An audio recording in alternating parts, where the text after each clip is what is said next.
Good afternoon out there. It's good afternoon right now. Alright. How y'all doing out there? You know what I mean? It's about 1:30, 1:36, something like that, you know what I mean, in the afternoon. But I'm here to tell y'all that I'm here now. You know what I mean? This is my show right here. It's called Off Your Chest Sports Talk. Off Your Chest Sports Talk. You know what I mean? Starring me, your host, CP. You know what I mean? We're going to give you a lot of show. You know what I'm saying? Well, I'm going to give you a lot of show. It's going to be strictly sports talk. You know what I'm saying? It's about football, basketball, baseball, hockey, soccer, whatever. You know what I mean? Whatever y'all want to talk about, because it's about you. You know what I'm saying? I want to hear, you know what I mean, what you have to get off your chest, because I'm going to tell y'all what I have to get off my chest about sports today, about the ridiculousness going on out there with these athletes and these sportscasters and all that. Just things, you know what I'm saying, that angry you a little bit about sports. You know what I'm saying? Things that, you know what I'm saying, that you want to say, that you really don't get to say, but you got here everybody else in the world say it except you. Your thoughts are not heard. You know what I mean? So I'm here to get your thoughts heard. You know what I mean? Here to get my thoughts heard, because, you know what I mean, it's a lot of it's got to giggle for a minute, because it's a lot of silliness out there. Tell y'all a little bit about myself. You know what I mean? I'm CP. You know what I'm saying? My favorite sports teams are basketball, Chicago Bulls. You know what I'm saying? D-Rose get well. We will be back. You know what I mean? Football, the Dallas Cowboys. You know what I'm saying? I know. But yes, it is the Dallas Cowboys. You know what I'm saying? Baseball, it's the New York Mets. Cannot stand the Yankees. It's the New York Mets. Let's see, hockey, it's the New Jersey Devils. You know what I mean? The Devils doing pretty good right now. You know what I'm saying? And what else? You know what I mean? Honestly, I don't really watch tennis. I don't really watch soccer, but if I do watch soccer, I do watch Pele, you know what I mean? I gotta go for my US, you know what I mean, my US team, you know what I'm saying? So we're just gonna get a little bit today about, let's see, what we want to talk about right now. What's bugging me? Straight off the bat, you know what I'm saying, let's get into these NBA playoffs. I know a lot of you seen the Miami Heat Indiana Pacers game last night. You know what I'm saying? My thoughts are that, honestly, Miami Heat in trouble. They in trouble. You feel me? I honestly think that the series is going 6 games, but if I had to bet on it, I'll bet 7. Because Miami Heat, they're not going to just fumble under pressure like that. You know what I'm saying? They're not going to fold. They're not going to fold under pressure like that. You know what I mean? They will get their act together. But I think that the Indiana Pacers, even when the Miami Heat do get their act together, that the Indiana Pacers got tough work for them. You know what I mean? They got tough work for them. I think even if we, you know what I mean, like, I don't know. I mean, it's just the way the cookie crumbled that the Miami Heat drew the Indiana Pacers this year. Because I think that we would have had trouble, Chicago Bulls, we would have had trouble with the Indiana Pacers this year. They gave us trouble last year. You know what I'm saying? So they got better this year. You know what I mean? So I think that, after watching that game last night, the Indiana Pacers are not scared of the Miami Heat. They play hard. They play tough. You know what I'm saying? And that boy, P. George, he nasty. That boy P. George, he nasty. And picking up David West for them was a good pickup. You know what I'm saying? Because it gives them more power down low. We're Hibbert. You know what I'm saying? G-Town represent. That's my college team, by the way, Georgetown. our football college team is, let me get into that, is Miami Hurricanes. I know we're going through a little trouble right now because of that snake in the grass, but it's all good though. You know what I mean? It looks like all college sports taking a hit right now, so you know what I mean? So college sports will be alright. They honestly, to me, I think they just figuring out right now what has been going on for years. You know what I mean? They just getting into it. They just starting to figure it out. Or I don't know what they're doing, but it's been going on for years. It's just that now, with this day and age of social media and all that, and people can't keep their mouth shut, and these guys out here, these men, grown men, these high school students, basketball students, you know what I mean, girls, boys, whatever, got legs for lips. People can't keep their mouth closed. You know what I'm saying? You know what I mean? So that's just what it comes down to. But like I was saying, I think the Miami Heat definitely is in trouble.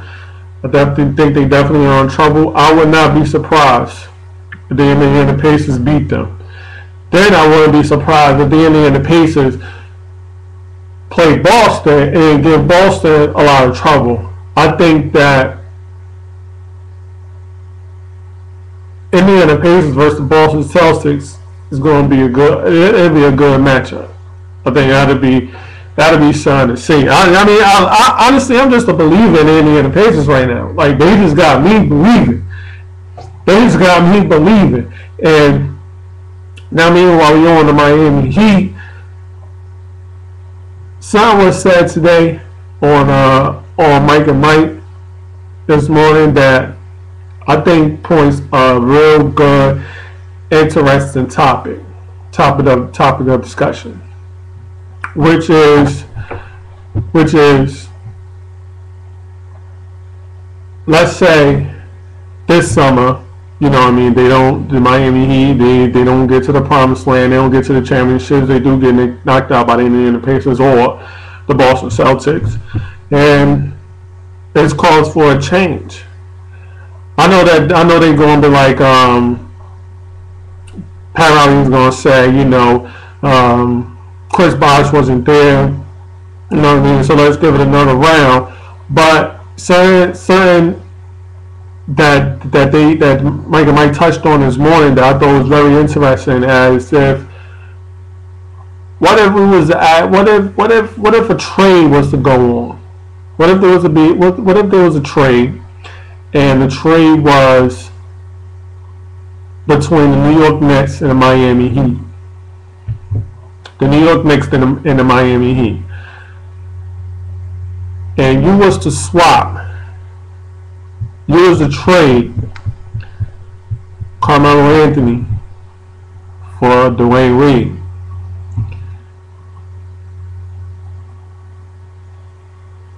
When I heard that this morning, I found that very interesting. Let me tell you why. I found it interesting because if you look at LeBron James and Dwayne Wade, they are almost the same type of player. To me, the only difference is that right now, and I mean, 2-3 years ago, I could have gave you a lot of different ways about how, you know what I'm saying, they're a little bit different. But right now, with LeBron James' game being elevated to where he has it right now, them two players is not much different. The only difference is that Dwayne Wade is shorter and is not as strong as LeBron James. You know what I mean? He's not as big as him. He's shorter and not as big as him. Then you go to the New York Knicks, which I think is the same type of problem, because Stoudemire and Carmelo Anthony are almost like the same type of player. And the difference with them is that, of course, Carmelo Anthony is a lethal shooter, he's a lethal scorer, but besides that is that Carmelo Anthony is just shorter and not as big as Amari Stoudemire. But Carmelo Anthony and Amari Stoudemire play the same type of game, Stoudemire needs the ball in his hands. He could create baskets on his own. Mind you, I mean, Steve Nash was there. He gave him the little pick and roll or whatever that Amari fed off of. But in essence, Stoudemire can create his own basket. He needs the ball in his hands. When he gets the ball, he'll hold the ball in his hands and do a jab step, and do a fake, and then turn around and then try to back you down, and then give fakes and this and that. But Carmelo Anthony does the same thing, but he does it further out on the wing. You know what I mean? Amari Stoudemire does it a little bit closer. Carmelo Anthony does it a little bit farther out to where he gets the ball, he holds the ball, he does a little jab step, and this and that, blah, blah, blah, blah, blah, then he shoots his shot. They're the same type of player. They both need the ball in their hand. They both take too long to get their shot off, and they both take too long to create their shot. You know what I mean?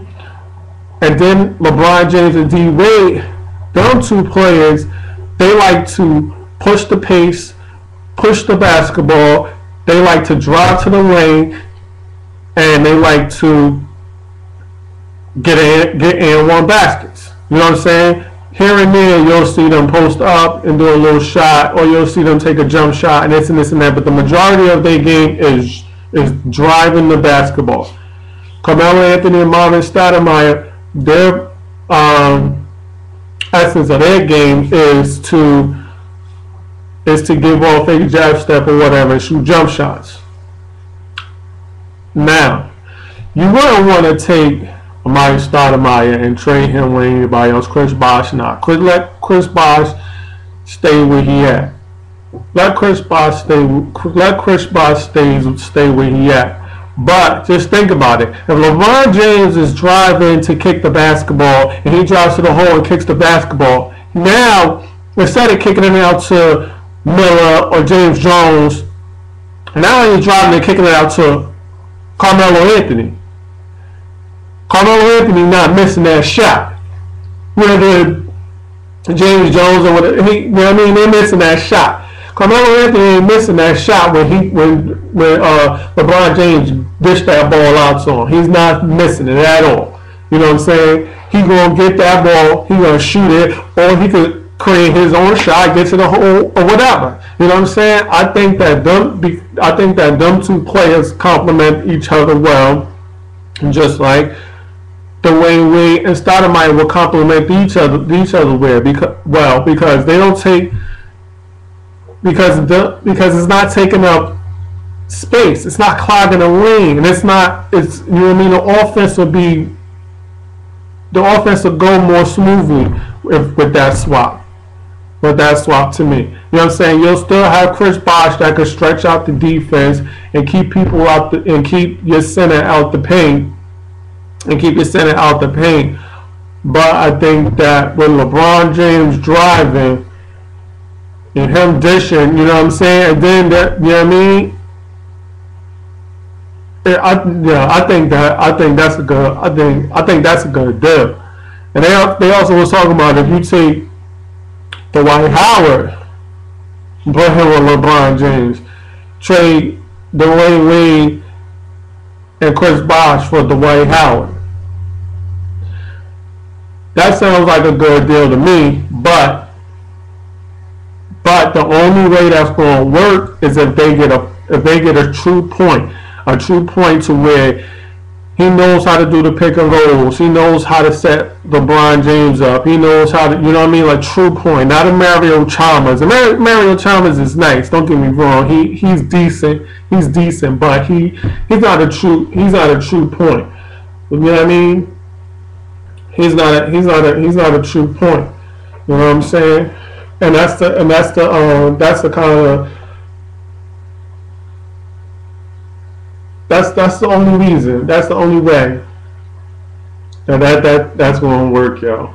Because that swap, yo, Dwayne Wade or Melo, that'll be a nice fit right there.